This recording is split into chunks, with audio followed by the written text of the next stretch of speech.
everyone. My name is Advocate Pallavi Taruka and welcome to our trademark series.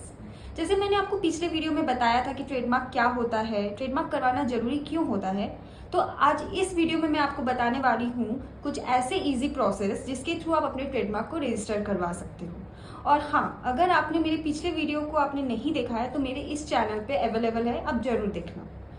तो trademark registration, तो जो सबसे पहला स्टेप होता है ट्रेडमार्क सर्च करना, वो आप कैसे करोगे? फर्स्ट होता है कि जो आपका जो ट्रेडमार्क का जो लोगो होता है, उसका नाम होता है, वो अवेलेबल है कि नहीं, वो आपको चेक करना पड़ेगा। किसी और ने तो उसको रजिस्टर नहीं करवाया है, और वो आप कर सकते हो आईपी इंडिया के अपने साइट से, जो फ्री ऑफ कॉस्ट में आप उसको सर्च कर सकते हो कि आपका वो लोगो नेम अवेलेबल है कि नहीं। तो ये बहुत इंपॉर्टेंट स्टेप होता है। स्टेप 2 में आपको अपने बिजनेस के अकॉर्डिंग, अपने प्रोडक्ट्स के अकॉर्डिंग आपको क्लास चूज करना होता है। जैसे कि मैंने आपको पिछले वीडियो में बताया था कि ट्रेडमार्क के टोटल 45 क्लासेस होते हैं, तो वैसे ही आपको अपने business related proper class choose करना पड़ेगा। फॉर एग्जाम्पल, फार्मा के लिए जैसे 5 होता है, क्लोथिंग के लिए आपका क्लास 25 होता है, IT के लिए होता है आपका 42, एजुकेशन के लिए 41, तो ऐसे ही डिफरेंट प्रोडक्ट्स के डिफरेंट क्लासेस है। अब हम चलते हैं स्टेप 3 पे। तो स्टेप 3 में बेसिकली आपको ट्रेडमार्क एप्लीकेशन फाइल करना होता है।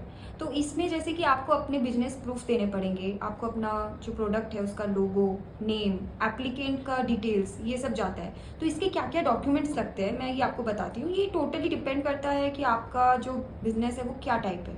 सपोज अगर आप सोल प्रोप्राइटर हो तो उसमें आपको MSME का एक लगेगा डॉक्यूमेंट, सेकेंड आपको सॉप एक्ट लगेगा, थर्ड पावर ऑफ अटॉर्नी रहेगा, फोर्थ आपको पैन कार्ड, आधार कार्ड एप्लीकेंट का प्रोवाइड करना पड़ेगा।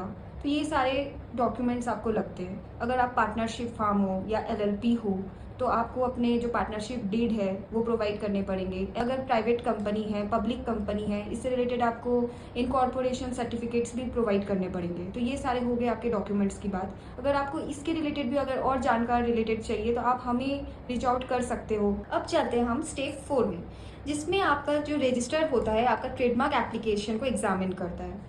अगर ट्रेडमार्क एप्लीकेशन सब कुछ ठीक रहा तो वो ट्रेडमार्क जर्नल में पब्लिश हो जाता है। लेकिन अगर उसमें कोई भी ऑब्जेक्शन आती है तो आपको एग्जामिनेशन रिपोर्ट फाइल करना होता है। और अगर उससे भी अगर क्लियर नहीं होता है देन आपको 3-4 हियरिंग हो सकता है अटेंड करनी पड़े। वो आपका ऑनलाइन भी हियरिंग अवेलेबल है और ऑफलाइन भी हो सकती है।